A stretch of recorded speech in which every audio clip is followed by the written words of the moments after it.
Hi, I'm Vicky, the only daughter of a billionaire. Also the sole heir from the third generation of an English aristocracy. Growing up, I was always referred to as Nepo baby, but this is so unfair. If I had one sentence to sum up my entire life, it would be, well, that didn't go as planned. Before we start, please like and subscribe.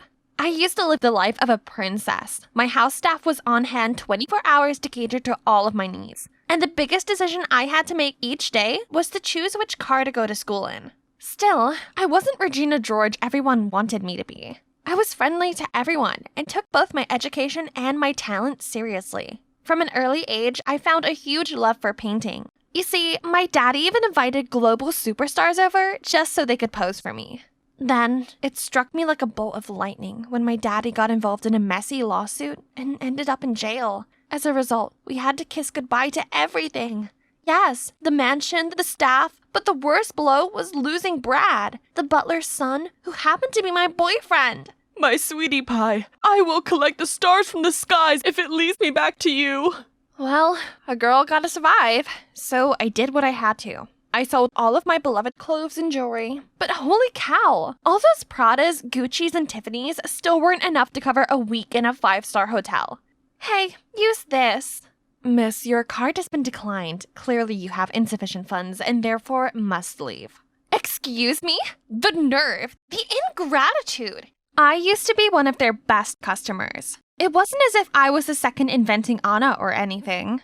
So that's how I ended up here, under this bridge full of homeless people, desperately waiting for Brad to come back to me. In the meantime, at least I still had my paintings, which could be my ticket out of here, right? But Jesus, look! Those people kept taking them to smash cockroaches, while others even used them as firewood. Then, one day, as my belly was arguing with me over the lack of food, this charity group showed up. They came to distribute food to the homeless. I scrambled to my feet to ask for some, but was stopped by this woman. Look at your flashy outfit. You can't take food off the needy. How inappropriate. No, I'm homeless too. Just then, a whiff of Le Labo Santal 33 filled the air, and a luxurious lady emerged from the crowd. She waved off the mean woman, then peered at my drawings. Did you paint these? Yes, I've been painting since I was a child. I've painted everyone from Taylor Swift to Ronaldo. Impressive indeed. I'm Diana, a widow of a great fortune. How would you like to come and live with me in exchange for sharing your artistic brilliance in my daily portrait? I was speechless for a few secs, then agreed right away. I was obviously destined to be rich, so it seems I couldn't escape my fate. I arrived at the villa, thinking that this was awesome and I'd finally landed back on my feet. But then, the euphoria was replaced with a gut-wrenching blow when Diana introduced me to her fiancé. Brad? Right after the awkward introduction, I pulled Brad away and confronted him. How could you cheat on me like this? I'll tell Diana. We broke up. Besides, having exes is normal. If you tell Diana I'm your ex, then it's you she'll throw out, not me. I couldn't believe the cheek of this guy. And you know what? We never broke up. I just couldn't spend another moment stuck with this jerk, so I decided to paint Diana a portrait as a thank you and then leave forever. Only, she really loved my painting. Thinking back to those glum days under the bridge, I realized, well, Brad was here, but so was a warm bed, steady meals, and someone who genuinely loved my art. This place was big enough to avoid him anyway, right? So far, so good. Well, until one day. All I did was ask the maid to get me a clean paintbrush when a guy got all grouchy with me. You have legs, do it yourself. Who are you to talk to me like that? Soon to be the owner of this mansion? Any problem? Leave her alone. It's what the staff are here for anyway. The room suddenly bristled with tension as Brad and that guy exchanged hostile looks. Then he coldly walked away. Suddenly, Brad pulled me out to a corner. Vicky, sorry for hiding it from you, but I have no feelings for Diana. I'm here to spy on her as she's the reason your father's in jail. I'm here to find evidence and help him regain his honor. Wow! What? I know, it's hard to believe, but I need to cooperate with me. That dude is Charles, Diana's son. He'll try to mess with me by all means, so we need to stop him before he does. It made sense now. I knew Brad loved me really and wouldn't pick some old woman over me. Then he told me his plan. He'd continue seducing Diana and persuade her to get me to tutor Charles, while I had to befriend Charles to get information out of him. I felt kind of nervous, but the chance to clear Daddy's name left me with no doubts. However, Charles wasn't the approachable type. He was so curt and rude. And no matter how wide I flashed my friendliest smile, I always heard no more than 6 words from him. Let's do some still life painting today, shall we? You do what you want. I was trying my best to teach him, but he doodled on the page and always came up with the worst drawings I've ever seen. Then one day, he suddenly insisted we go outside for some outdoor portraits, and he'd to draw me. So my plan did work! Yes! I excitedly stood in the bay window and did an elegant pose. It was sweltering standing there, but I endured it for the art. But it had been 4 hours and he didn't seem to have finished. I couldn't stand any longer, so I rushed to him and dropped my jaw to see what his canvas was. Totally blank! I am furious! Calm down, Vicky. Perhaps Charles was like an onion, with multiple layers waiting to be peeled away. So I decided to take a more psychological approach. I asked Diana for Charles's photo book and saw a family photo. This must be Charles's father. I'd paint it, in the hope this thoughtful gesture would move him somehow. On Charles's birthday, I happily gave him the beautifully framed painting. Unexpectedly, upon seeing that, his face darkened, and he had this fiery look in his eyes. He furiously threw the painting to the ground and yelled at me. Disappear! I can't stand you! What the? Fine then! Why is this guy gotta be so rude? I spent all week on that painting. What a psycho! I was packing my bags when Diana came into my room. She explained that the man in the photo wasn't Charles's father, but her ex-boyfriend. Charles's father died when he was little. Then her ex was the one who had taken care of Charles since then. To Charles, he was the world. That kid was even closer to him than me. But then we broke up and he vanished without as much as a word. Charles has been hostile and distant ever since. I didn't know behind his rocky exterior was such a bitter truth, so I immediately found him. Charles, I'm sorry. Go! I might look terrible now, but I was once my father's princess. He gave me everything I could ever ask for, except his time. My parents divorced early, and I was left alone. Just like you, Charles. This loneliness, this yearning for a family bond, I share with you. Seeing his hand loosen, I continued. My intention was never to belittle you. All I wanted was to bridge the chasm of misunderstanding between us. Charles still stayed silent, but his facial muscles had relaxed. And when his gaze met mine, he slammed the door shut. So I decided to stay. And even though Charles continued being a grouch towards me, he stopped with the pranks. I also noticed that when Charles focused on something, he turned into a different person. He always stuck his tongue out, which looked adorable. Watching Charles drawing as if he was fighting with the paper, I came here and guided him, but suddenly our eyes met. He has such dreamy eyes. Oh no, Vicky, less of that. You were here to prove my daddy's innocence and get back to the old life. As for me and Brad, we had to make do with grabbing moments together when we could. When this is over, we can vow to be together forever and have a wedding more lavish than any of the Kardashians. My love, you must be patient. We will be together properly soon. However, when everyone was around, Brad kept up the lovey-dovey pretense with Diana. I knew it was totally fake, but I couldn't help but feel annoyed. I couldn't just sit there smiling like everything was peachy. So, after I finished the painting, I followed Brad, intending to ask him what the next step was after I successfully approached Charles, when I spotted him sneakily talking to someone. Hey, Pop. Yeah, Diana's like putty in my hand. Vicky complicated things, but I came up with a plan to deceive her. I thought that little pest would be long gone by now, but seems Charles hasn't kicked her out. Any ideas? The fury whirled like a tornado inside me. I instantly charged at him and smacked him in the face. What? You? Wait till Diana finds out about this. Oh yeah? If you challenge me, then be prepared to lose. Say hi to your bridge pals for me. I immediately found Diana and exposed all about Brad to her, but her face suddenly turned serious.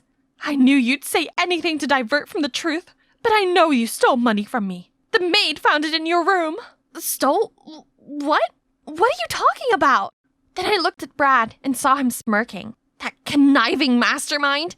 Before I could try and defend myself, a staff member hurried in and passed Diana a letter. Charles was missing! Everyone was freaking out and refused to hear me out, and the chaos left me powerless as my stuff was dumped outside the villa. I ended up right back where I started and had a complete meltdown. Worst of all, I was worried about Charles. Was he home yet? The next morning, I was trying to sketch something when out of nowhere, Charles appeared. He handed me the keys to this small but cozy apartment and told me it was all mine. Stunned and grateful also. I couldn't stand but hugged him hard. By the way, where did you go? Nowhere special. Felt suffocated, so I left. This time, Charles was like a different person towards me. He visited me every day and even helped me sell my paintings. Over time, my feelings for him grew and we started dating. Our relationship was filled with warmth and affection, and every moment spent together felt like a dream come true. Only, I felt so guilty keeping my dating history with Brad a secret from him, but the fear of losing him loomed over me. If he knew I'd approached him with hidden motives at the beginning, he'd despise me forever. But I had to at least tell him something. Be careful around Brad. I don't think he's a good guy. I know. He's a gold digger that's part of a romance scam ring, targeting rich women to blackmail them. Wow, Charles sure knew his stuff. Hang on. Does it mean that Brad intended on blackmailing me too, when I'd been rich?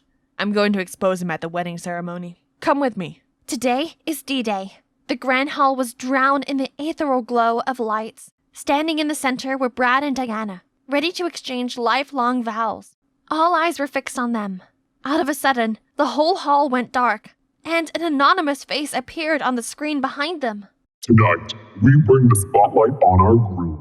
Unbeknownst to many, our Brad Thomas is, in reality, Jackson North, born and raised in Pennsylvania by his father, Richie North, the ringleader of scams to trick rich women into marriage and con them out of their fortune. Then the evidence of Brad being affectionate with innocent victims started appearing on the screen.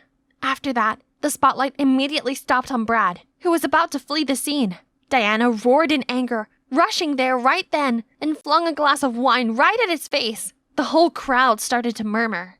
Hang on, everyone. The party's not over yet. Check your menus to reveal the other accomplice.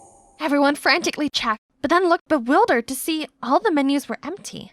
All except for mine, where there was a photo of me and Brad. So since the beginning, Charles already knew about my relationship with Brad? And he thinks I'm Brad's accomplice? I turned to Charles, but he immediately let go of my hand. We're over. This whole time, Charles played me like a hurtful trick, and even thought me capable of something truly awful. I messaged him to meet me by this lake where we used to go. It had been 1 hour, but he hadn't shown up. This might be the final nail in the coffin of our relationship. Just as I was about to let go, I saw him trudging towards me. Charles, listen to me. I'm not with Brad. I tried warning you about him. I heard the whole sneaky conversation of you two. Your love words and your filthy plan on my family. Then my private detective sent me those photos of you both together that proved me right. You hired someone to spy on me? Not you, Brad. That's why I left home. I thought you were my friend. And I thought we were more than friends. Brad and I did date in the past, but that's all. He tried to use me just like he used others. My feelings for you are real. You have to trust me. So? I didn't know about the scam. I'm sorry I ever fell for Brad's lies and first approached you. He told me your mom was involved with my father's downfall, and I guess I so wanted my daddy to be innocent that I stupidly believed him. Charles didn't utter a word. He just turned around and left. But hang on! May I ask, why didn't you publicize my face in that picture with Brad? I just wanted you to know what it felt like to be hurt. But I couldn't bear to see you hurt either. Let me go. I need some time. Then he left me there, watching him disappear in the dark as the world around me collapsed. After the rain, the sun finally shines again. The police finally caught up with Brad and his dad and locked them both up.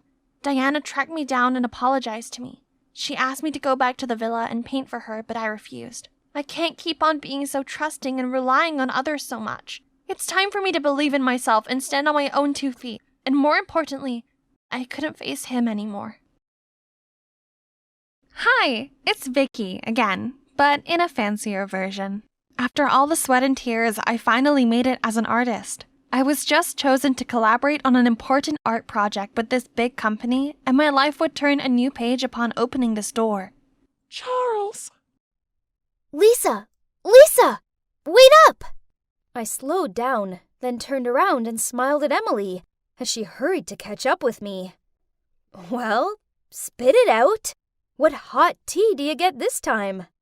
Lisa, you are not going to believe this.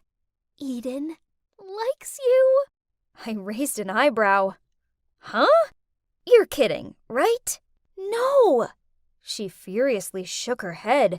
It's true! Yesterday afternoon, after school, I passed by the basketball court and I overheard the boys talking about it. I think the likelihood is you heard wrong, my friend. As I continued on my way to school, I couldn't stop thinking about Emily's words. As if Eden Woodson, the most popular boy in the entire school, would like me? Impossible! Had we even spoken to each other? Oh yeah, once. In the library, he asked to borrow my pen. Not to mention, his last girlfriend, Sarah, was the captain of the cheerleading squad. So, yep, you can already tell how pretty and popular she was. They only split up because she moved away. Well, look at me. Talent? Well, my coordination is 0, thanks to being short-sighted. Pretty? Nope. And my Coke bottle glasses don't help in this department. The only thing I was okay at was studying, which is why I was assigned the role of class president. Think fast. A cheerleader versus a class president? See? Figured. Throughout the day, Emily wouldn't quit insisting that what she'd heard was correct. Ugh. I know she meant well, but didn't she realize how humiliating this was for me? Even if she did hear Eden say that, he was probably just kidding around. Emily, please stop. I just want to take these tests in Mrs. Pierce's classroom, then go home. But Lisa... I gave her my best I'm being serious look, so she let out a defeated sigh, nodded, then walked away from me. Finally, peace at last. I dropped the tests off, then as I was walking back along the corridor, I saw Eden leaning against his locker as he talked to a boy on the basketball team. For some reason, curiosity got the best of me, so instead of walking past them, I found myself ducking behind the corner and eavesdropping on their conversation. So, what else are you still waiting for? Talk to her! I really want to, but I don't know. As if the most popular boy in school is dumbstruck by some girl. Who are they talking about? Could it be me? No way. Lisa, please wake up and stop being so delusional. Fact, boys like Eden would never lay an eye on girls like you. The next morning at school, I walked into class to see the boys, including Eden, chatting about last night's NBA score or something. Only Eden wouldn't quit staring at me. Did I have something on my face? My eyes met his, and then he immediately turned away and resumed the conversation with his friends like nothing happened. Huh? What did that mean? Then, during chemistry class, I kept sensing this strange feeling coming from behind. So by instinct, I turned around to check. And surprise, surprise, I saw Eden looking at me. But just like earlier, as soon as our gazes met, he stared down at his book. Okay, so that was weird. While I was thinking about his strange behavior, Emily suddenly nudged my arm. See, I told you he likes you. You should tell him you like him too, before it's too late. No thanks. But what do you mean by too late? I heard that Sarah, his ex, is coming back. Her parents divorced or something. So what? Come on, Lisa. He likes you. But I don't like him. As soon as I finished talking, I saw the teacher glancing straight at me. Oh no. Busted! He made me stand up in front of everyone and answer a question. But of course, I hadn't been listening. So I just stood there doing this open-mouthed goldfish look. Then frantically looked around to find some help with the answer. And when I peered over at Eden, oh great, he was grinning at me. This was so embarrassing. That night, I lay in bed and got lost in thoughts about Eden. Okay, so I know I told Emily I didn't like him. It's just that I still didn't believe that someone like him could have a crush on someone like me. Curious, I spent the whole evening stalking Eden's social media account. Not gonna lie, he was indeed really cute. There were loads of pics of him watching basketball matches with his little bro, pulling goofy faces with his friends, and spending time with his family at the beach. So there were also a few pics of him with his ex, and I noticed that she'd commented on some of his recent stuff. I really wished I was brave enough to start a conversation with him, or to even ask him if he still kept in touch with his ex-girlfriend. But that would be weird, wouldn't it? But then, guess what? To my utter disbelief, the next morning, my homeroom teacher walked in, and following her was... Sarah? Oh no, I should have listened to Emily on this one. So did this mean Eden would get back with her? All day long, Sarah clung onto Eden. So it wasn't long before the rumors started buzzing around school that the dream couple was back together. Not only was this bad enough to deal with, but I also had to put up with Emily's I told you so looks. Whatever. The two of them dating had nothing to do with me, right? They could do what they wanted, and I was just going to carry on with my life. But, geez, this Sarah girl needed to stop spamming everyone's timeline with all these old photos when she and Eden were still in love. Not to mention the cheesy, cringy captions.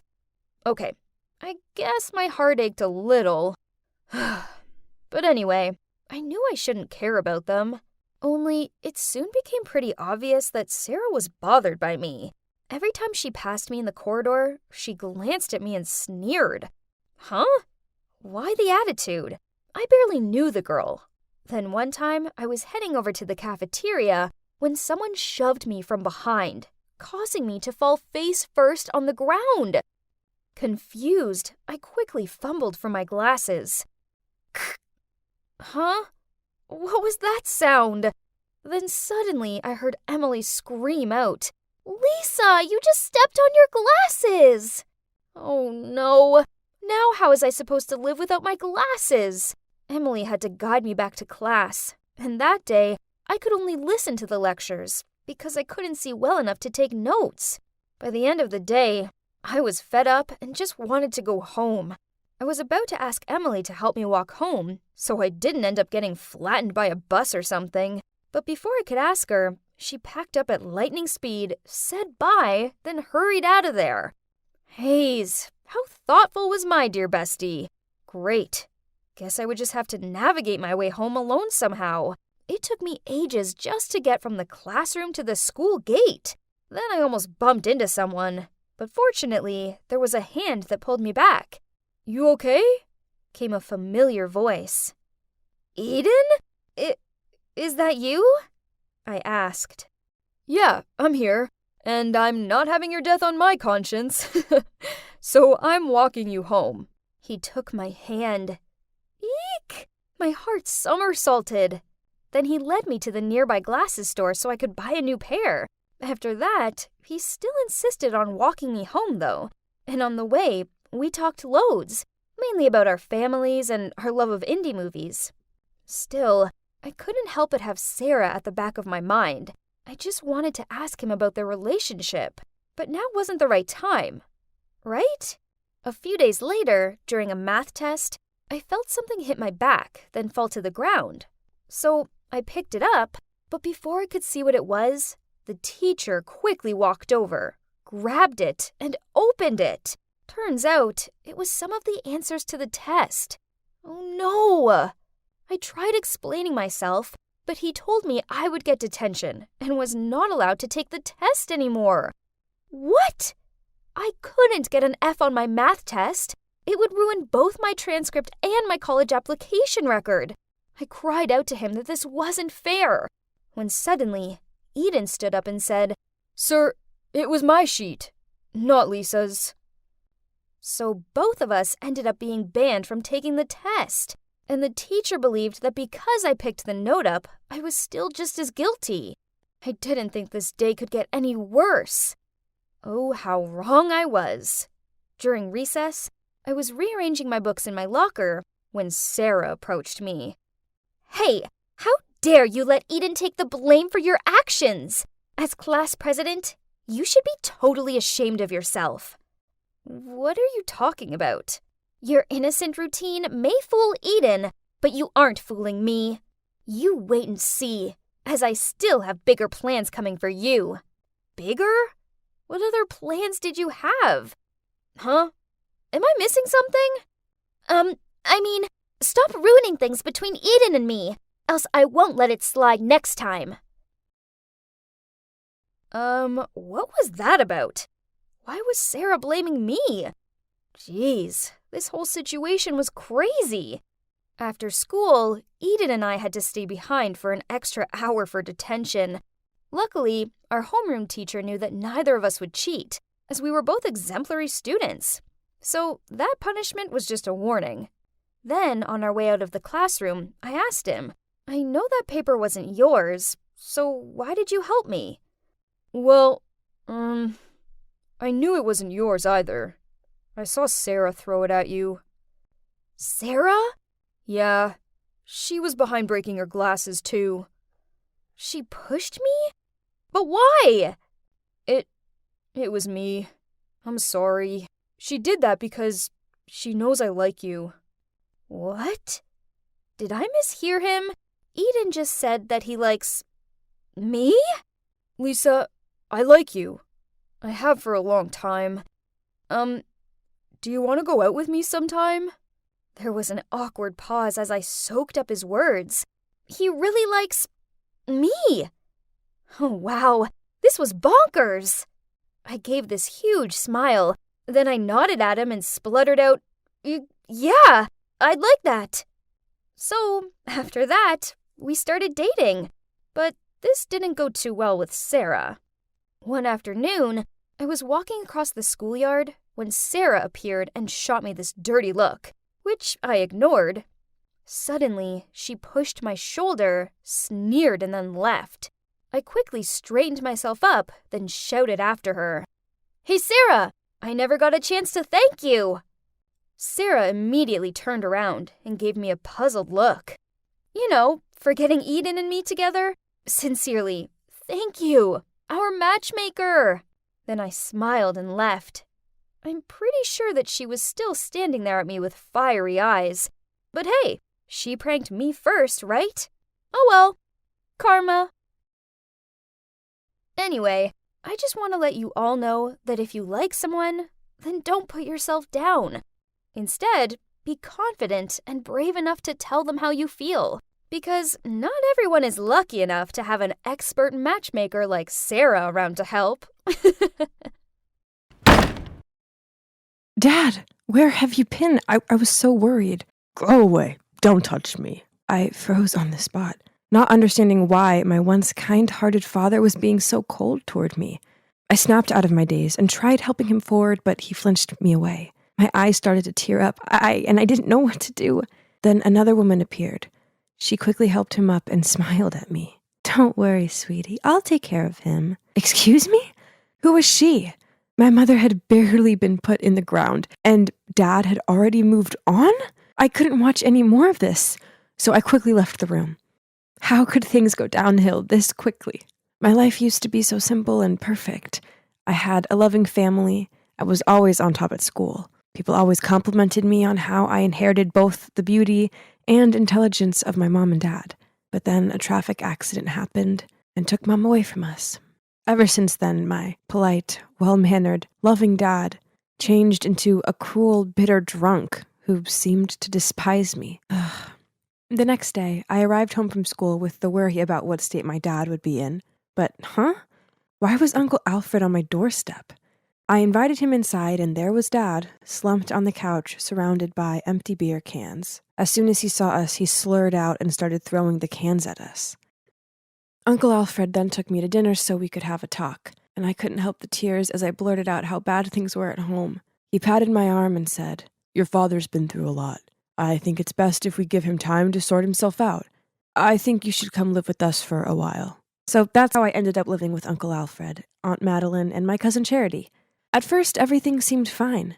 As bad as it sounds, it was a relief to be away from Dad and to be able to properly process my thoughts for once. I was so grateful to Uncle Alfred for giving me a second home. But then he went away on a business trip, and everything changed.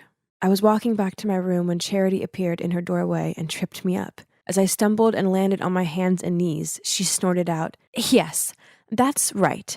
Bow down to your queen, you hideous peasant. You should know your place in this house. Ugh, that girl was such a pain. Since her dad went away, she wouldn't quit tormenting me. It's ironic that her name is Charity, but she doesn't seem kind at all. I'd had enough of her cruel jibes. This had just got personal. So I angrily replied, I know you're just jealous of me because your grades suck and you're not as pretty. Charity's eyes welled up. Then she shoved past me and ran to her mom. I followed after her and explained what happened to my Aunt Madeline. She frowned at Charity, then scolded her. Phew. Fortunately, I had Aunt Madeline on my side. Anyway, justice is served, right? Wrong, as it wasn't long before my aunt's attitude changed toward me too.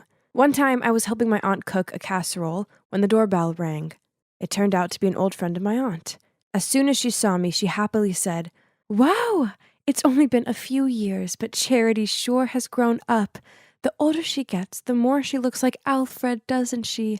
Look at her eyes and smile. I stared at Aunt Madeline in confusion and saw her mood immediately shift. That night when I brought the casserole dish out, Aunt Madeline took one bite, then spat it into a napkin. You're clumsy, thoughtless, and now an awful cook? Be a bit more useful, will you? I stared at her open-mouthed, unable to find the words to say. Then Charity piped in, Please, never make this again. Casserole is so gross. Just like you. Then she smirked at me as she dumped the entire plate into the trash. Weird. Didn't Aunt Madeline tell me to cook this because it was Charity's favorite? Ugh, it seemed like life in this house wasn't going to get any easier. Over the next week, their mocking and snide comments continued.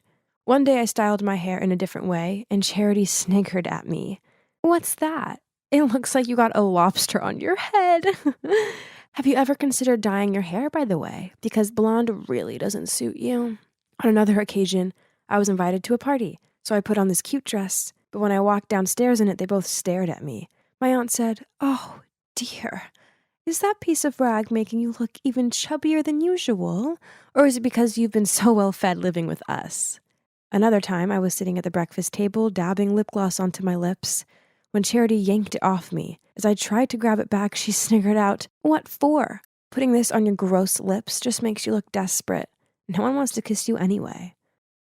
Gosh, my patience with this girl was wearing very thin.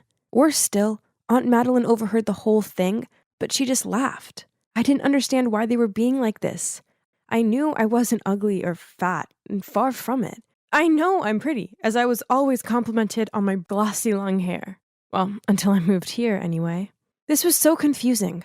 Why were they jealous of me? It turns out that being too beautiful was not easy. Ugh. Things got trickier when my dad, who's also the school principal, returned to work after his time off. He totally ignored me, and it made me feel terrible. Then I arrived home from school to Aunt Madeline fussing over me and asking if I wanted anything to eat. Huh? What? Oh, I see. Uncle Alfred was back from his work trip.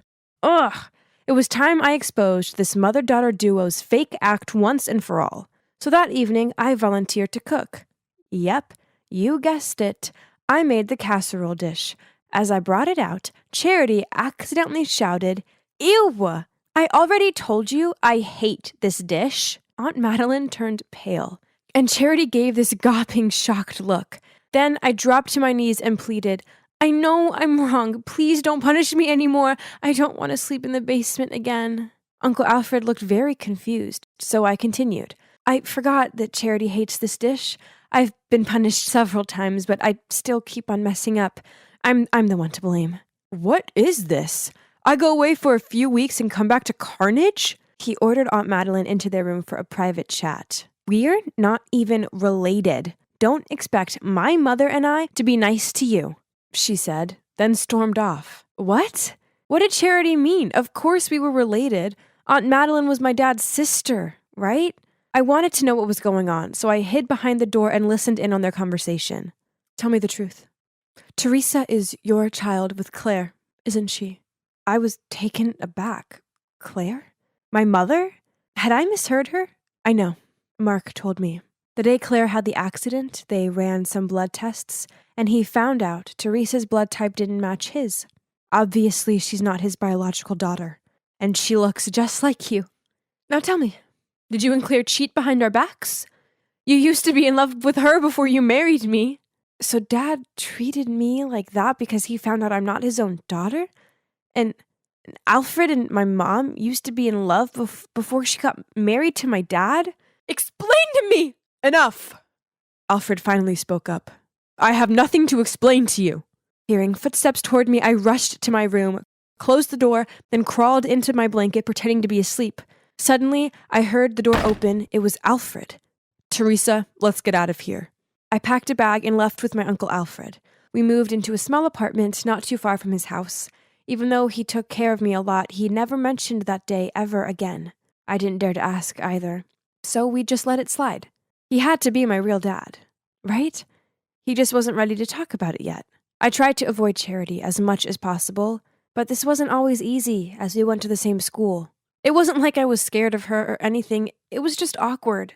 Then one day, I walked along the corridor to see flyers stuck to lockers, doors, windows, and floating around the floor. They all had a picture of my face on them, and scrawled across them was, "This fraud is the product of her cheating mom and a married man." Everyone was giving me dirty looks and whispering about me. I panicked and rushed out of there, but I wasn't looking where I was going and bumped straight into a jock, and standing next to him was Charity. Enjoy the fame? These flyers were specially made for you. Right at that moment, my father appeared holding a flyer. He waved it in front of her. What is this? Who allows you to trash the school with this rubbish? Leave Teresa alone. I couldn't cope with my father right now, so I ran off to class. That afternoon, I heard the school speaker announce that everything written on the flyers was lies, and Charity would be in detention. Once the last bell rang, I just wanted to get home and hide away from the world. But as I walked outside, I saw my dad waiting for me at the gate. I had nothing to say to him, so I ignored him and walked off. Please, Teresa, at least hear me out. I stopped on the spot, then walked over to him. I guess it was time I found out the truth. So, turns out, yes, I'm not his daughter. But I wasn't Uncle Alfred's daughter either. I found this, and it made me feel so guilty, he said. He showed me an artificial insemination certificate file. Turns out after years of trying, my parents went to run some tests, and my dad was diagnosed as infertile. Mom didn't want him to be upset, so she secretly got artificial insemination and gave birth to me. It was never your mom's fault, and I was wrong to treat you like that. I'm so sorry. A fresh ran of tears streamed down my face with each word I heard from him. Teresa, I'm so sorry that us adults, selfishness and bitterness has hurt you. Startled, I turned around to find that Uncle Alfred was already there behind me. I guess he'd come to pick me up, and I didn't notice since I was talking to my dad. He must have heard the whole story. Alfred and I will do anything to make it up to you. Even if you want to find your biological dad, we'll try our best. I looked at him and Uncle Alfred, thinking, there's no need to, as I've already got two amazing dads. Oh God, can I not save one from the pitiless wave? Is all that we see or seem but a dream within a dream? According to the poet, this world and all existing life is an illusion of sorts.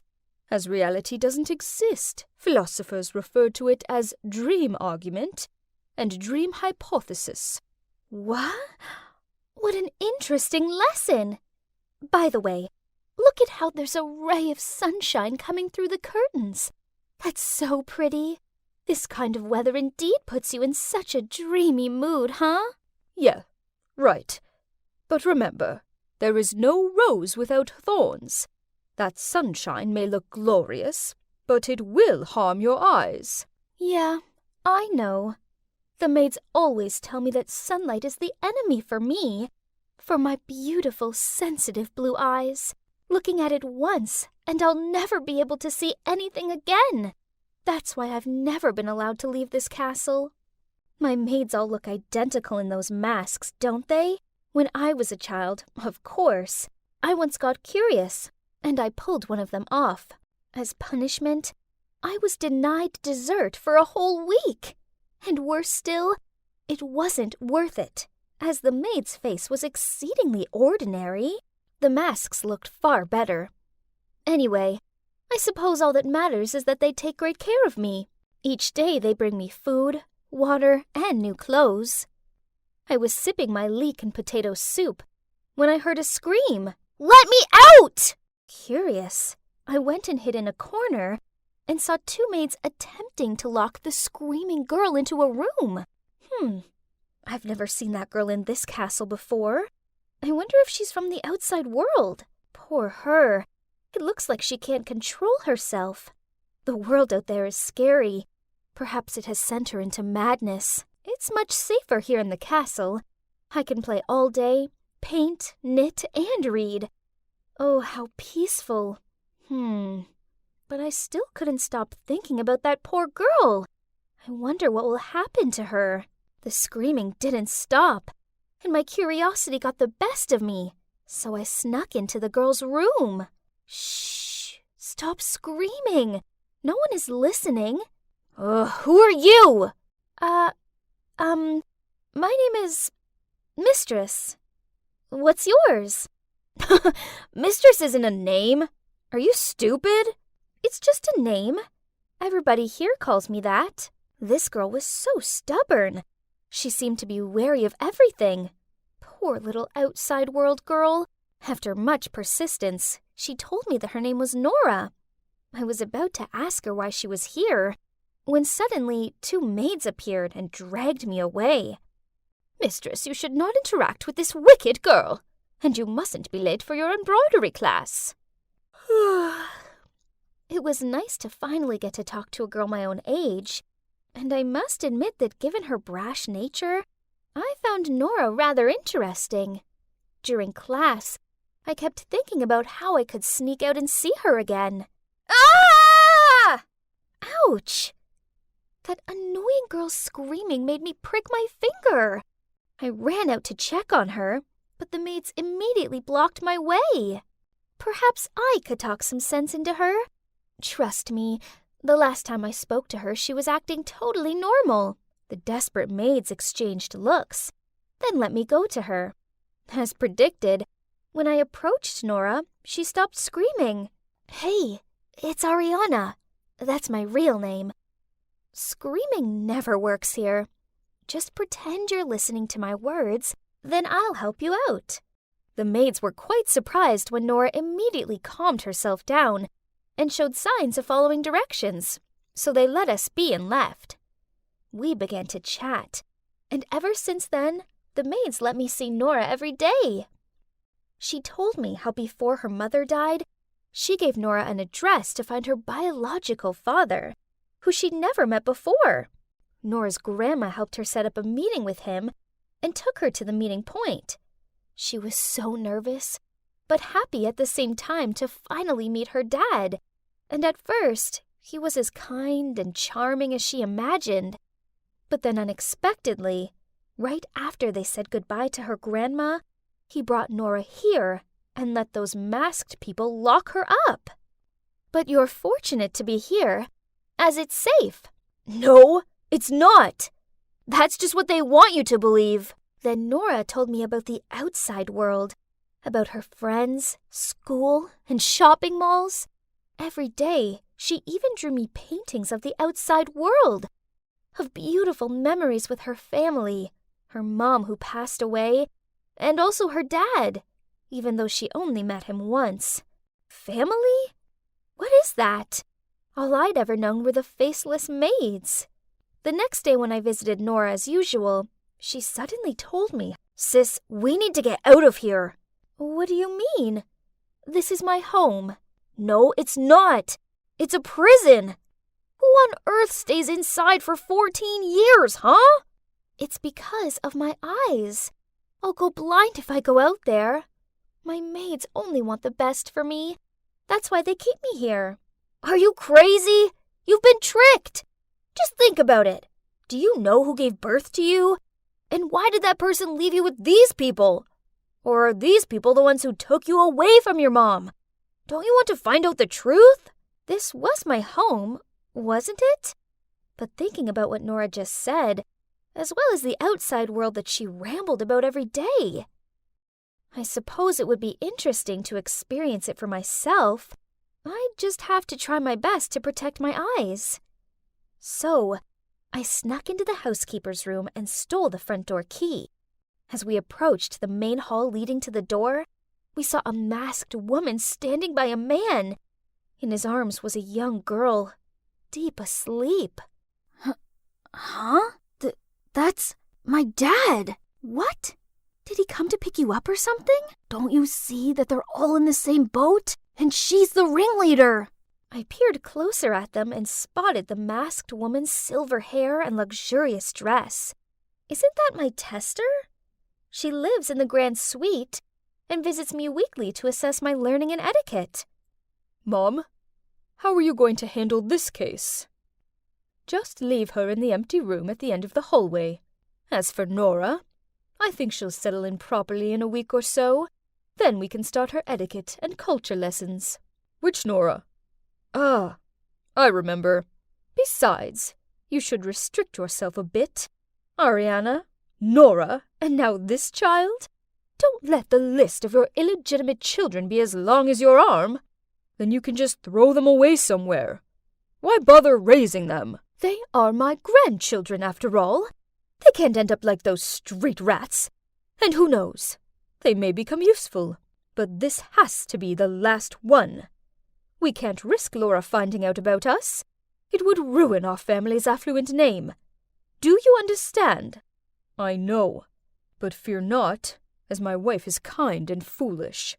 She is completely clueless to these matters, thanks to your smart move. So, we were this heartless man's illegitimate children? And because of his deceit, he was forcing us to live in darkness? I don't want to be locked up and lied to any longer. We needed to escape. From then on, Nora kept her act up and behaved like an angel, which eventually led to us being allowed to study together. And today is the day. Ariana is having a convulsion! We must take her to the hospital as soon as possible! However, the maids called the doctor to come round here instead. No! The plan was to escape when we were taken outside. If the doctor came here, he'd discover that my rashes were painted on and our plan would be disclosed. Okay, plan B. I was still lying on the bed playing the whole role of a patient, while Nora locked the door of the room and went to the bathroom screaming. Help! There's a giant spider in here! As expected, the doctor went to check. Then Nora immediately locked him in. Then we quickly took the knotted string made of the fabrics and embroidery class out from under the bed and then escaped through the window. Ah! I got my head between my hands as soon as I landed. I didn't expect it to be so bright outside. It's burning my eyes, Nora! What? There's no time for your hysterics. You'll be done if you're stuck here anyway. Just open your eyes and run! Hurry up! But I'm scared! Huh? Nothing happened. My eyes seemed fine. But no time to celebrate, as then I saw... Oh my God. A couple of maids were chasing after me. Nora pulled my hand and ran towards the garden. Fortunately, we were already out of their sight when... Woof, woof! A huge hound appeared out of nowhere and growled at us. I crouched down in a bush and watched Nora wave the dog closer, and then pat him. What? Magic! The dog suddenly became unusually obedient and led us to a secret place. A dog-sized passageway. I hesitated, but seeing the maids gaining on us, I reluctantly squeezed through it real quick. I can't believe I'm putting my destiny in the hands of this reckless girl. She said we had to get to her grandmother's house right away for help. What are those things running back and forth on the road? Why are they making that loud, annoying noise? And why is Nora waving her arms about? Did she want them to stop? Too bad nobody did, as she's no princess. We kept wandering until we saw something which Nora called a truck parked on the roadside. She rushed over, then helped me onto the back of it. Oh, it was full of bananas. I stuffed my mouth full of them to ward off my starvation, while the scenery kept changing. That thing stopped, and we immediately got off before getting caught. I held her tight, frightened of all the people around us. They kept staring at me. And what kind of style was that? They all looked very peculiar. Maybe they were just commoners. Then we used our power to demand a man to take us to Nora's grandma's. Oh, it was exhausting. What? The outside is actually beautiful, sparkling with all those lights. And there are exhibitions of everything in the world, such as food, toys, flowers, and even creatures. Yes, everything. But the most important thing was that my eyes didn't get sore looking at those shiny things at all. Nora's grandma seems kind, but her home is full of the strangest of items. While Nora told her what had happened, I found myself bewitched by the talking black box on the wall. Suddenly, Nora's grandma led us to her far smaller truck and took us to somewhere called the Cops. They all wore these same funny outfits and bombarded us with dozens of confusing questions. And what exactly is an ID card? A few days later, there was news that the cops had caught my so-called dad, grandma, and maids also. As predicted, he was a womanizer. So when his lovers asked him to support his children, he was so afraid that his wife would find out that he took these children and locked them away in the castle. They're currently awaiting something called a trial, which Nora says is where bad people get their comeuppance. Whoa! The world outside is so busy. I didn't realize there'd be so many unmasked faces. And that strange talking box still startles me, especially when someone is holding a weapon. Nora says when I've adjusted to my new life a little more, I'll start school with her. And one day I'll even learn how to drive one of those smaller trucks. But firstly, she's teaching me how to dress like other people do and use this brick to communicate with them. This world is puzzling, but I'm sure with Nora's help, I'll soon find my feet. Even if it's just so I can learn how to reply to my dashing neighbor. I closed my eyes and took a deep breath. My God, I was so nervous. You see, this was my first day as an intern in this super big company. On one hand, anxiety wouldn't stop creeping up on me. But on the other hand, I actually couldn't wait to begin working in this fancy professional office. Having my own desk, my own PC, doing all the paperwork. So exciting! But, well, it didn't exactly turn out as I expected. All I did on my first day was make a lot of coffees, get everyone's lunch, and do endless printing. Oh, I forgot to introduce you to my team. This over here is Quinn, our team leader. And then the girl over there is Sadie. That guy sitting in the corner is Bob. And I'm the adorable Lauren. Then, while I was bringing yet another coffee and cake to each one of them to get to know them better, the manager, Caleb, came to our department and began yelling at Quinn. Why have I still not received the report on the working project? Sorry, boss. We're kinda short-handed. Short-handed, huh? Then how come every time I walk past, I see the intern doing meaningless things? I didn't hire her to wait on you guys. Is that clear? Then Caleb looked at me and said, You, intern, in my office. I followed Caleb into his office, feeling all anxious. Did I do something wrong? Then suddenly, Caleb hugged me from behind. I got so startled that I immediately pushed him away. What are you doing? You can't do that here. Sorry. Just seeing you here makes me so happy. But what's with the tense face? Oh, I never saw you yelling at somebody, so it was kinda scary. That? Oh, that's nothing. You're probably wondering why my manager was hugging me. Well, actually, Caleb is my boyfriend. You see, I was in my last semester of college. I told him that I wanted to do an internship because it would be good for me, so he insisted that I do it in his company. At first, I didn't think it was a good idea. I mean, couples that work together don't stay together, right? But he managed to convince me otherwise, so here I am. Even so, I didn't want anyone in the office to know about our relationship. Therefore, I didn't let him drive me to work, and having lunch together is also a no-no. Caleb had no comment about this. He probably understood why this was necessary. But then one day, at the end of the meeting with our department, Caleb was about to walk out of the meeting room when he suddenly stopped, turned around, and said in front of all, "Oh, by the way, I just want you all to know that Lauren is my girlfriend. Okay, bye." "Oh my God! Why on earth did he do that?" Everybody immediately turned and stared at me with shocked expressions. And me, well, I just wanted to slide down the chair and hide under the table. I stormed into Caleb's office and demanded an explanation. "Yesterday I had lunch with a manager of another department, and he said that he liked you and wanted to ask you out. So I thought it's best to inform everyone that you're my girlfriend. Am I right?" What? Ugh, no! Men and their dumb egos. Ugh! Anyway, I hoped that it wouldn't affect anything. But as I feared, it did. Massively so. The moment everyone found out I was Caleb's girlfriend, they started treating me differently.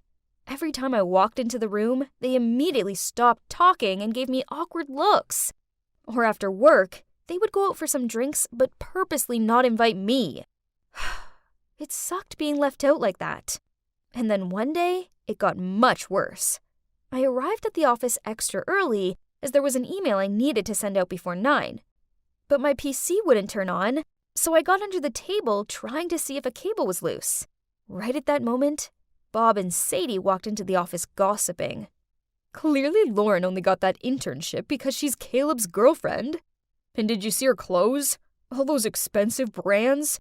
Well, having a boyfriend who's the manager in a big company must be blissful."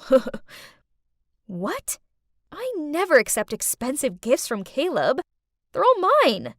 Then during work, I accidentally took a glimpse at Quinn's computer screen and saw that they were chatting about me in a group chat. Something about me not having to do errands just because my boyfriend's the manager. Hearing and reading all these mean comments made me feel really frustrated, so I wasn't in any mood to work that whole morning. Then in the afternoon, we had a meeting about the project we were all working on, and Caleb asked me to hand him the report. Oh snap. I'd totally forgotten to do it. Sorry. I haven't written the report yet. "Can I ask why? And what were you doing this entire morning? For the sake of our team, please focus. We can't mess this project up." I'm just having a lot going on, okay? Interns are humans too.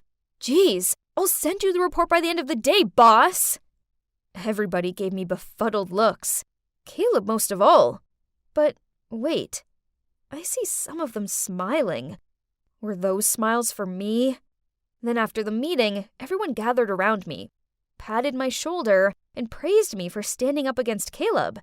To be honest, it felt good to be noticed and not ridiculed. So maybe there was still a chance I could win them over, right? The next day at noon, Caleb came by the department to grab some lunch with me. But I told him, in front of everyone, that I wanted to have lunch with the team. He looked confused, but still had to agree. Lunch with the whole team was great. Except for one thing. They constantly kept asking me about Caleb. Like, "What's he like outside the office? why is he always so strict and grumpy? I noticed that they kind of liked talking about Caleb, so I told them, "Oh, Caleb is such a great boyfriend. He's very attentive and is an amazing cook." But they weren't interested in that. Oh no, they just cared about his bad habits. Ugh, fine. So I gave them what they wanted. Well, I don't like that he's always perfectly on time. I'm 1 minute late, and he begins to lecture me about how time is precious and we shouldn't waste it. That definitely caught everyone's attention right away. They really liked that, huh? I felt kind of guilty, but I couldn't deny how nice it was. That feeling when everyone was starting to like me, and it would be only this time, right? Well, how wrong I was. Because every time our team went out, they started gossiping about Caleb and then looked longingly at me until I badmouthed my boyfriend. Again. But to me, Caleb is the perfect man. He just has a few tiny flaws, but nothing major. So I decided to make stuff up. He sleep talks and never brushes his teeth before bed. And, Oh, and he burps a lot at home. Ugh, I hated it. But what can I do? The worse stuff I told them about Caleb, the more they seemed to like me. Then one day, Caleb invited some of the other managers to his apartment for some beer. Suddenly, a guy pointed at Caleb's beer and asked him if he should be drinking that, what with his gas problem. Oh no. Then this guy told a confusing-looking Caleb that everyone in the office was gossiping about him. Luckily for me, he just shrugged and said he didn't want to hear about idle gossip. Phew, that was close. But then something terrible happened. Some of my fake rumors reached Mr. Smith's ears, the general manager. One day I walked past Caleb's office and heard Mr. Smith yelling at him. Something about Caleb resigning as manager because there was a rumor that he pushed other staff who dared to argue with him to quit. Oh no! I only made that up on purpose so the others would be afraid of him and stop talking about him. It's all my fault. So as soon as Mr. Smith walked out of Caleb's room, I ran after him and said, "Please wait. I can explain." What do you mean? I took a deep breath to calm down. Then I began to explain to him that I was the one who spread that rumor, and that it was 100% not true. Please don't force him to resign. It's all my fault. Oh, sweetie. Why did you do that? I'm sorry, Dad. I was stupid and acted like a child. It's okay. But gotta say, I'm disappointed, Lauren. I will talk to Caleb later. Hope you've learned your lesson this time, and don't you ever do that again. Understood? Yes, Dad. Then he walked away. I let out a sigh of relief when, suddenly... Dad? Are you calling Mr. Smith Dad? Oh no! I didn't notice that Caleb was standing behind us. Well, the truth was finally out. As you can see, Mr. Smith, the general manager of the company, is my dad. But nobody, not even Caleb, knew that. Then Caleb continued. Why didn't you tell me that Mr. Smith is your father? And why did you spread that awful rumor about me, Lauren? Why did you do that to me? Do I look like a fool to you? He got so mad that he was about to walk off. I quickly held his hand and began to explain. I didn't tell you Mr. Smith's my dad because I was afraid you'd feel pressured and wouldn't want to be with me anymore. Caleb didn't say anything. He just stood there silent. So I continued. About the rumor, I'm so sorry. I messed up, but please, you need to understand. From the moment everyone knew I was your girlfriend, they started gossiping about me and leaving me out. I felt so hurt and lonely when all I wanted to do was fit in. Until this one time, everyone talked to me again as I unintentionally complained about you, and they treated me like a friend after that. But they're always hungry for more gossip about you, so I had to make some up, and I eventually lost control. I'm so sorry, Caleb. Caleb let out a sigh, then hugged me. I'm sorry that happened to you in the office. I didn't know you were struggling. Next time, you have to tell me. Don't hide things like that, okay? I nodded with a smile and silently thanked my generous boyfriend. Yet I almost ruined his career just to please those talkative coworkers of mine. But fortunately, things turned out well between us in the end. Eventually, people found out that Mr. Smith was my father, 'cause, well, eyes and ears were everywhere in this company. You can't hide anything. Then they began to gossip that Caleb was only dating me because of the managing position. Man, they'll never stop, will they? But anyway, I don't care anymore. My internship soon ended, and I decided not to come back to this company, obviously. I will find a more suitable environment. But actually, the time as an intern there taught me an important lesson. That you shouldn't care what other people think of you, and just stay out of all that office drama. It's really exhausting. Hi guys, I'm Chrissy, and my high school life took a drastic turn thanks to my crazy, overprotective mom. You see, my parents divorced when I was a little kid. I stayed with my mom, but she worked for the criminal investigation department, which meant she was super busy, so the house chores remained undone, and we lived off takeaways. Trust me, having pizza and egg fried rice every night isn't as good as it sounds. My grandparents could see that my mom was struggling to juggle her work and home life commitments, so I went to stay with them. I didn't mind this, as Mom always visited me on weekends. Besides, Grandma's meals are delicious.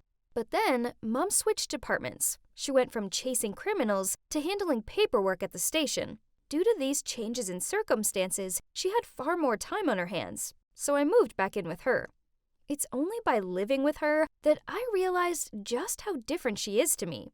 Talk about my opposite, as she's strong, fierce, and impulsive. Basically, she's like a man, while I'm a sweet girly girl who loves wearing pretty clothes and watching cute movies. You can imagine my horror when I invited my bestie, Sharon, over, and Mom was walking around the house in a skull print tank top, ripped jeans, and biker boots. She looked like she was going on a bike rally. Yeah, this was just her usual style, but I was expecting she would at least act normal for once when we had a guest around.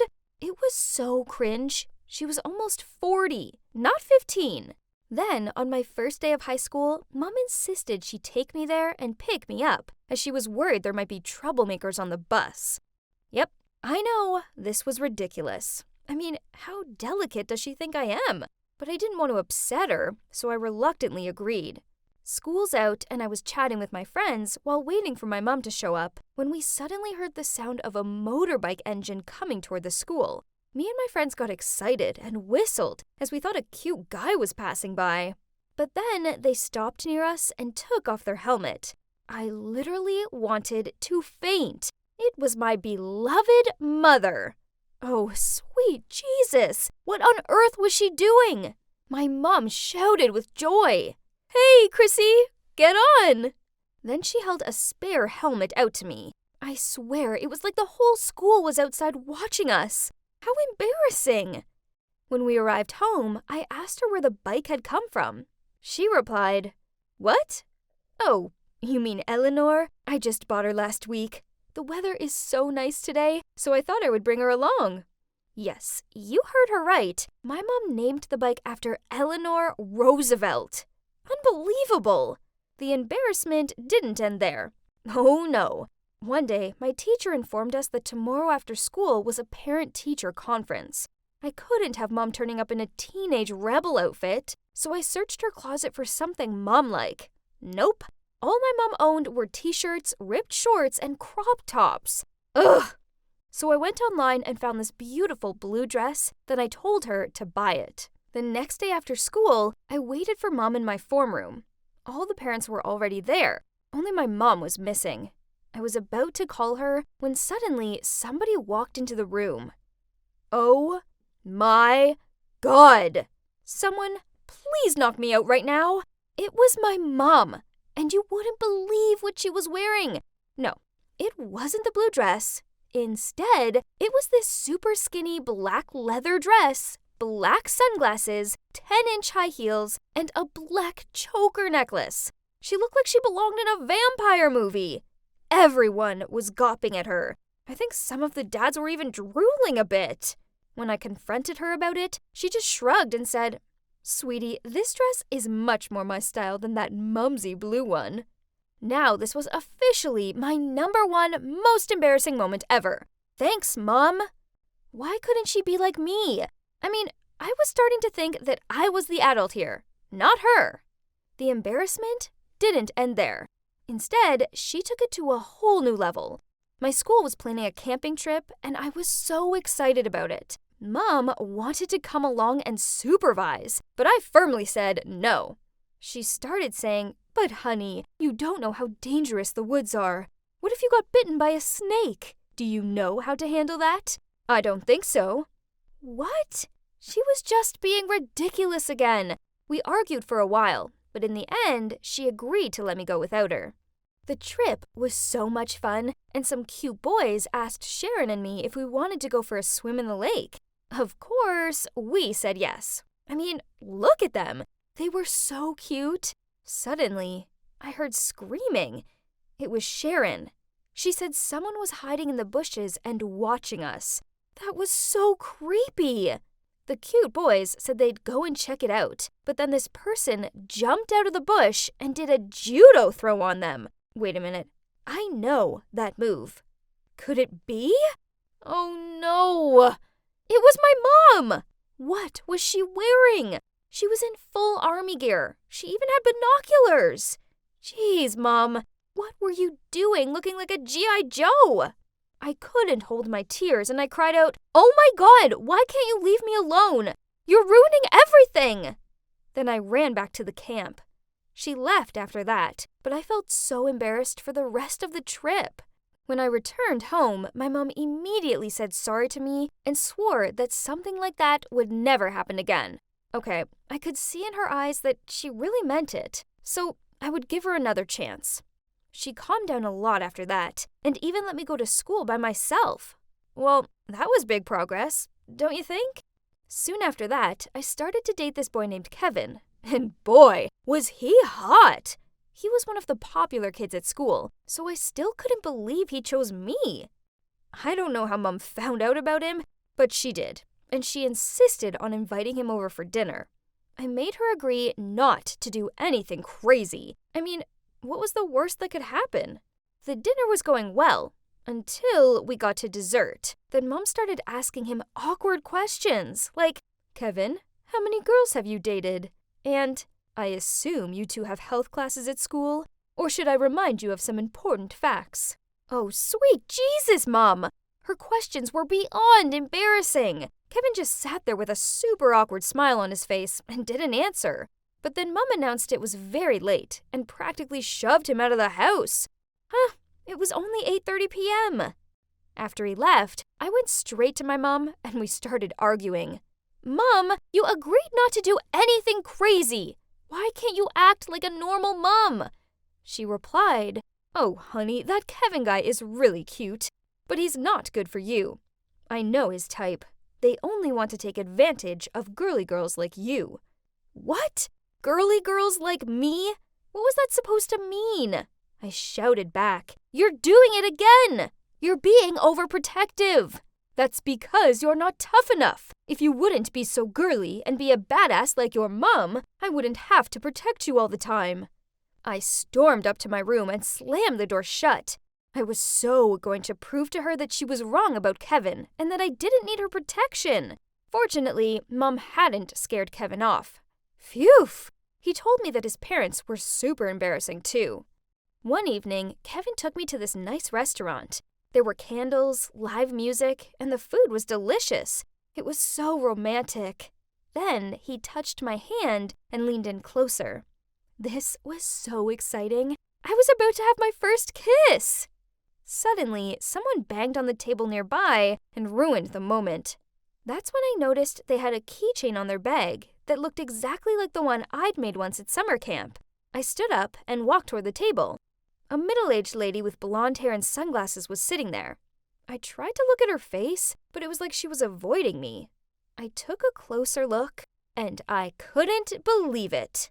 I ripped the wig off her head, and yes, it was my beloved mother again! To be honest, I didn't want to argue with her anymore. Today was proof that she just couldn't change. So I just said in a calm voice, "I hate you, Mom.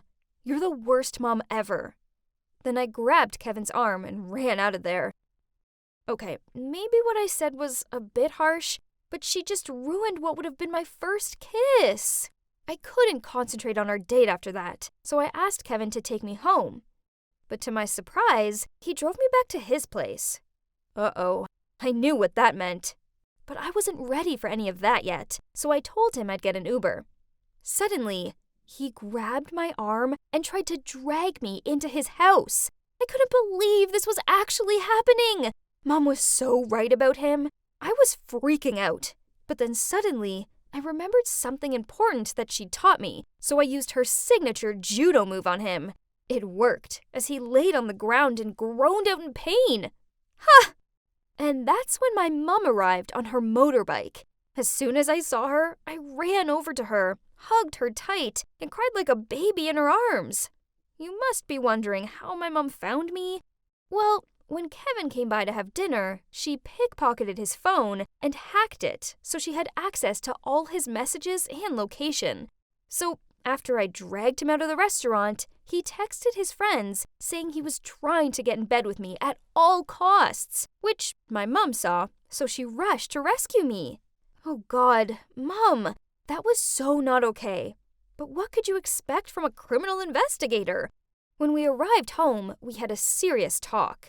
To my surprise, she admitted that she was wrong about me. She saw now that I was able to take care of myself.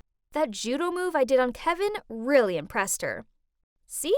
Girly girls can kick some butt too. So from that moment on, things between us improved lots. Turns out, my mom isn't so annoying after all. I realize now that she's pretty cool, and all the things she did were just to protect me. Okay, so maybe she took it to the extreme levels, but she did it with good intentions. Thanks to my mom, I feel stronger now. You know what they say, I'm a strong woman because a strong woman raised me. Although, one thing's for sure, I won't be borrowing her clothes anytime soon. Voila! Finally done! The most exhausting part of moving mansion was having to rearrange my Birkin collection. But at least my walk-in closet is bigger than my last one, so now I need to pick out the perfect outfit for school tomorrow. First impressions are crucial.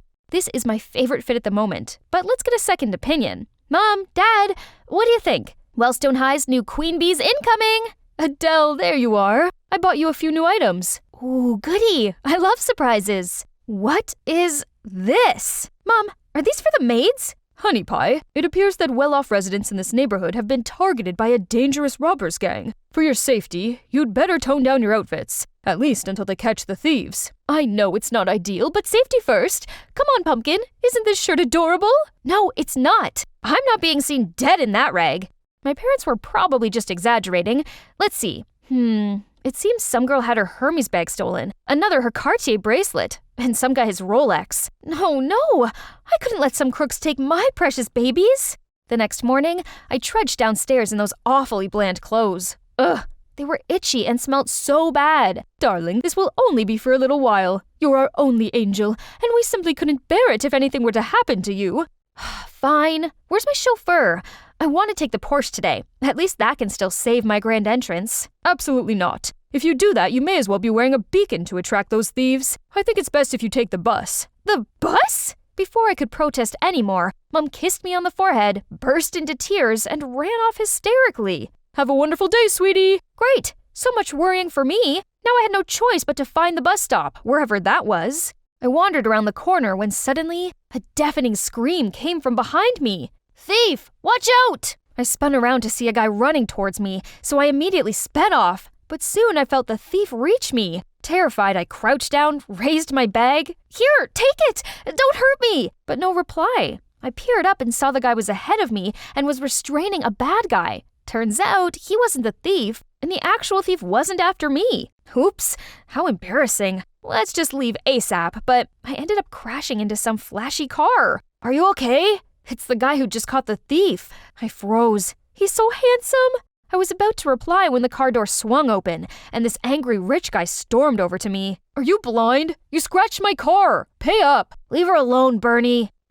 He's handsome and kind, totally different from that arrogant Bernie guy. Turns out he's called Roy. We all go to the same school. Better still, Roy offered to drive me there in his fancy car. What a shame that I bumped into a hottie looking like a mess. If only he knew the real me, he'd fall for me hard. We're made for each other. We even have matching cars. We arrived at school to a bunch of fangirls waiting to greet Roy. Makes sense. He's handsome and oh so rich. What's not to like? Roy told them I was new here, but they didn't seem so pleased to see me. Roy, it's so sweet you're helping out the less fortunate. Ugh, these peasants! If only they knew the real me. To prove to Roy that I was so much better than those other girls the next day, I snuck my designer clothes to school to get changed. When I spotted Roy, I hurried over to dazzle him, but that annoying fangirl Maya interrupted us again. Nice try, new girl, but your knockoff clothes won't impress anyone. You shouldn't judge someone by their clothes. That's very kind of you, Roy. But we both know that only a Chanel girlie like me would be a good match for you. Everyone started to make a fuss, but Roy just shooed them away to leave. Ugh, thanks to those wannabes, I'd missed my chance with him. After class, I changed back into my boring plain clothes, ready for the bus home. What is this tacky fabric? Suddenly, Roy passed by. Cute shirt. I think it suits you much better. There's nothing wrong with dressing down. It brings out one's natural beauty better. Wow, it seems that rich boy Roy wasn't a show-off. What a blessing in disguise this pretending to be poor was. Roy clearly liked me more this way, so I should keep it up. Once, I pushed a bike to the end of the street and waited for Roy to pass by so I could make out it was broken and ask for a lift. It's definitely not because I don't know how to ride a bike. Over the next few days, I clung to Roy. I told him how I didn't know anyone at school yet or where anything was as an excuse to get him to take me to the canteen. But look at the food. Really? Are we supposed to eat this? Oh, we've never gotten to eat stuff like this at home. Looks yummy. Luckily, Roy felt sorry for me even more and just caringly explained the menu. The next day, I brought in my own lunchbox with Roy's favorite, mac and cheese, which obviously was made by my chef, but he doesn't need to know that. He clearly enjoyed it, but then commented, "Adele, you shouldn't waste your money and effort on me like that. Please just spend it on yourself instead." Even though he was wealthy, he was so thoughtful of others. How come I'd never thought of things this way? On the weekend, I went to a fair my parents were sponsoring in a nearby town. I wandered off by myself and suddenly spotted a familiar face selling caramel apples with some kids. Oh no, Roy! What was he doing here? He couldn't see me all dressed up like this. Before I could dart away, his eyes locked directly on mine. Roy! Hello? Why are you looking at me so strangely? This dress. It's handmade. And, my mom found these shoes somewhere. Enough about me. Why are you here? Oh, I'm volunteering at an orphanage. The kids, they're the ones that grew these apples. Oh my God, could this guy be any cuter? Even though he's loaded, he's so down to earth and humble and he wants to make a difference. I really have to learn a lot from him. Later, I took the bus back to town with Roy. We continued chatting even after stepping off the bus, but then this convertible pulled up alongside us. It was Bernie and Maya. Oh no, don't let her drag you down like that, baby. Where's your Rolls Royce? What's this? Isn't this Chanel's archive? Adele, are you? Yeah, right? This is a fake one. Now, please, leave. I grabbed Roy's arm and pulled him the opposite way. Adele, are you okay discrediting your image in front of Bernie like that? I mean, he's popular and rich. Everyone wants to impress him. I'm not that kind of social climber. He's such a conceited, bossy jerk. Unlike you. Roy seemed touched by my words as he invited me to go to the grape farm with him next weekend. Okay, so I thought Roy had invited me here for some relaxation and fresh air. I didn't expect to be made to carry out tasks. This was probably his way of challenging me, and no chance I was going to fail it. The workers here are immigrants from different countries, but thanks to my extensive traveling, I know quite a bit of foreign languages, enough to ask them to show me what to do, and it just so happens that my parents are obsessed with vintage wines, so I know my Chardonnay from my Cabernet Sauvignon. Oh, these grapes will make a fine Malbec. Ne sais pas, Pierre? Oh, I taught myself different languages and watched various documentaries to improve my skill set. It's nothing. Later, Roy needed to re-roof the barn, so he climbed up a ladder while I stayed below and passed him tools. But the ladder began to wobble, and he screamed at me to jump back. But instead, I stayed there and held up my arms to catch him. Are you okay? That was dangerous. Why didn't you step away? I couldn't watch you get hurt. Also, to have you falling for me would be everything I ever wanted. We rested in the corner, and that's when Roy told me that he liked me. I think you're one of a kind, but I don't want there to be secrets between us. I like you too, and that's true. We should have zero secrets. So, I want to come clean. My family's actually rich. Super rich. I'm sorry for not letting you know sooner. What about you, Roy? Do you have any secrets? Actually, my parents own this farm. Only the workers don't know about this, so please don't tell them. Aw, humble Roy. He's really the sweetest. He was also very understanding about the reason why I had to hide my true background. Finally, the gang leader of the robberies was caught. Things seemed to be back to normal, and this meant I could publicly go back to being me again. Everyone looked at me with different eyes. Only, Roy didn't seem all that impressed. When I invited him to my favorite restaurant, he told me he didn't like those stuffy places. Plus, he had too much work at the farm. I really wanted to go on a proper date with Roy, but I suppose just being with him was enough. So I agreed to help him out at the farm. As we waited for my chauffeur to pick us up, someone leaped out of a bush and snatched my gold necklace. As I gripped my bare neck in shock, Roy darted after them and grabbed it back. I noticed the robber say something to Roy before he fled. I later asked Roy about it, but he just shrugged it off. The next day at school, a woman in tatty clothes ran in, saying she urgently needed to find her son. When she saw Roy, she rushed towards him. "Oh, here you are! I thought something happened to you! Someone told me you were in trouble!" Everyone began chattering. "Roy, you're wealthy. Why don't you buy your mom some nice clothes?" He looked dumbfounded, then muttered, "I'm not rich. I lied." "What? Why? You always said money didn't matter, but you live in this facade? Roy avoided my eyes, mumbled out a sorry, then led his mum outside. So this whole time, I didn't know who he truly was? Feeling hurt and deceived, I screamed out that it was over between us. My heart was cracked into two.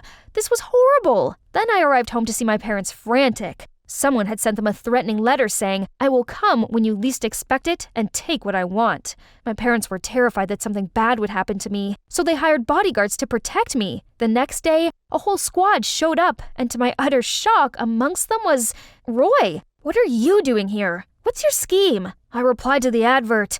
"I didn't know it was for you. Please, Adele, I need this job. I could really do with the money."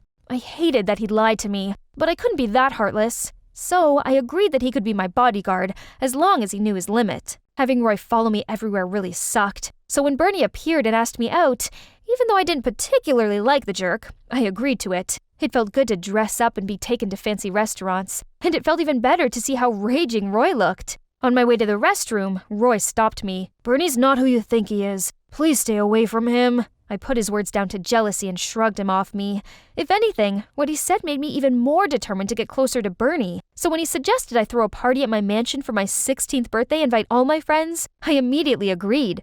The party was great. It's been a while since I was able to have fun and forget about the recent shenanigan for a moment, thanks to Bernie. "Wait a minute, Bae. I've prepared a big surprise for you." The lights went out, and I waited, wondering what it could be. But it's been a little too long. I called out for Bernie, but nothing. I didn't hear from Roy either. Realizing something was wrong, I found my way inside the house and was suddenly grabbed by someone. "Shh, let me show you something." He led me to the garage and I caught Bernie trying to start the supercar. Next to him was a bag full of priceless jewelry. "That was fast, but I didn't come here alone." "Yeah, but your teammates are already taken care of." Then Roy opened the garage door and the cops rushed in to arrest Bernie. Outside, I saw a couple of other robbers being led away in handcuffs. "You again? You can act all high and mighty all you want, but you're no different from me." It turns out, even after the leader was caught, the robbers gang was still alive and well, and Bernie was a member. He only pretended to be rich to fool his victims and provide intel to the gang. Knowing my true background, he's the one who stole my necklace, but the mission failed because Roy stopped him. As revenge, Bernie leaked information about Roy's family. "I should have exposed your rich kid facade sooner. I let you off several times out of respect for our close friendship, but you still wouldn't leave me alone." "Close friend? Who falsely accused me of theft then?" As he was being led away, I suddenly remembered something. "What about the letter? Why did you do such a stupid, unnecessary thing?" Bernie looked confused and insisted he didn't have time to write insignificant things like letters. "It was me. I wrote it. I knew Bernie wouldn't stop trying to steal from you, and I didn't want you to get hurt. So I sent the warning letter for your family to take cover." Roy walked off, but I went after him. "What about some accusation between you and Bernie? Is it the reason why you have to live a fake life?" Roy explained he and Bernie used to be close friends. Roy was always poor when Bernie's family was a little better off. Roy discovered that Bernie was involved in some petty thefts, so Roy tried to make him stop, but he only took revenge by accusing Roy. Although there was no specific evidence, due to his poor family background, people always assumed that he'd done it. So when Roy transferred schools, he decided to pretend to be rich, so no one falsely accused him again. Oh, my poor Roy. Ugh, why is finding my balance so tricky? Ouch! Roy helped me up and checked I wasn't hurt. "You don't have to do this. Just live your life as comfortably as before." "Nope, I want to do this. This way I can cycle to see you whenever I want. A flashy car or fancy outfit doesn't change my value as a person, but working with you felt good. And you know what? Even though you're not as well dressed as when we first met, I still like you a lot." My name's Elizabeth, but everyone calls me Effie. My mom got sick and passed away when I was only 5. My father raised me. He's a good man with morals, but my mom's untimely death always lingered in his mind. Because of this, he was very strict and could be harsh at times. As the years passed by, the relationship between us worsened. I grew up from a confused little kid into a difficult at times teenager, so there was a lot of conflict between us. At the time, I believed I hated my father, as he refused to let me live life like a normal teenager. I couldn't have friends over or go to parties. As for boys, he banned me from dating until I was 21. How ridiculous he was. My only way of escapism came in the form of my diary. This was where I'd write about the cute boys I liked, how much the mean girls at my school sucked, and how unfair my dad was. Venting out all of my frustrations in my diary helped me to cope with life.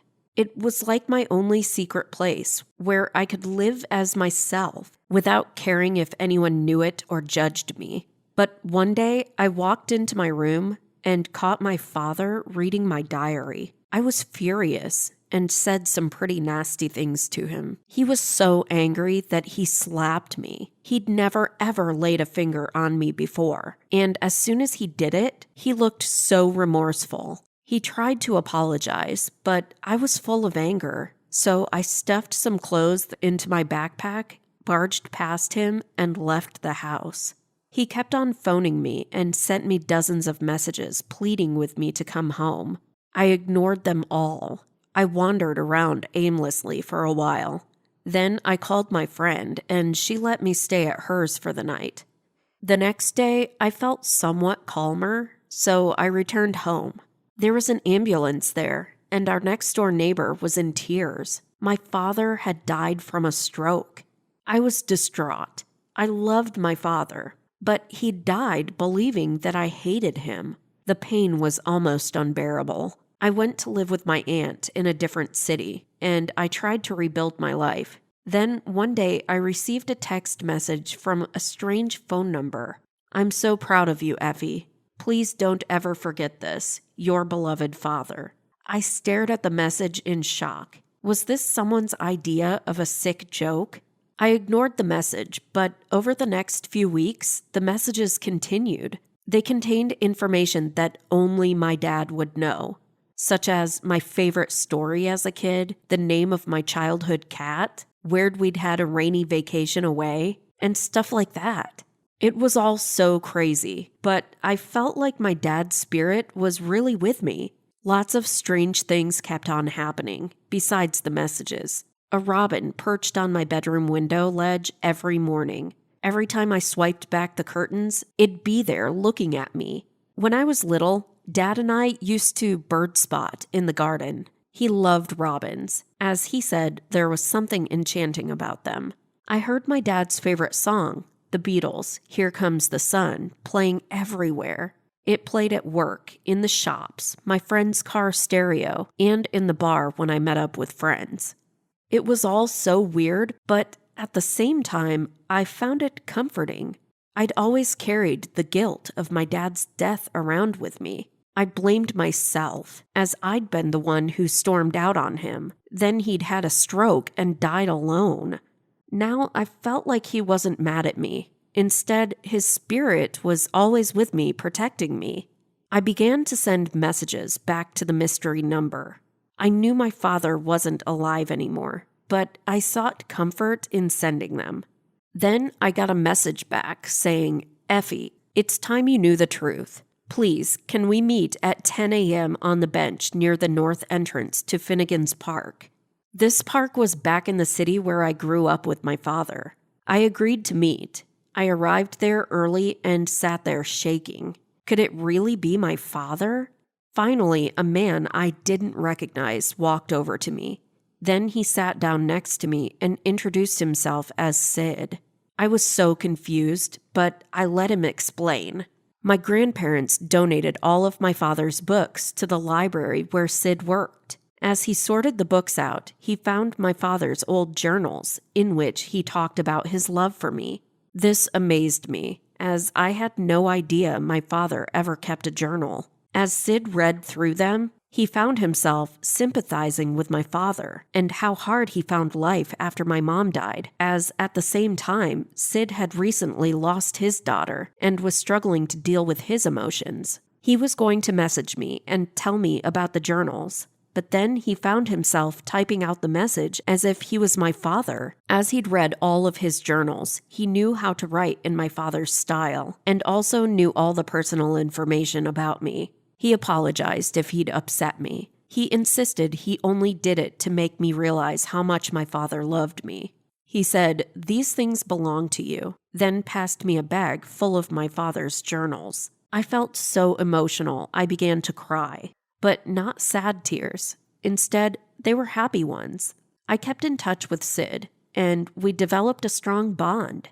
We get on so well that I treat him like my second father. He's family, and together we help each other through the hard times. I read all of my father's journals and realized just how much he loved me. His words helped me find the strength to live out my life to its fullest. As for the robin, it still perches on my windowsill every morning. It may be a coincidence, but I like to believe it's a sign from my dad that wherever he may be now, that he's okay and he's forgiven me. I will always love you, Dad, and I hope wherever you are, that you're with Mom and that you're both at peace.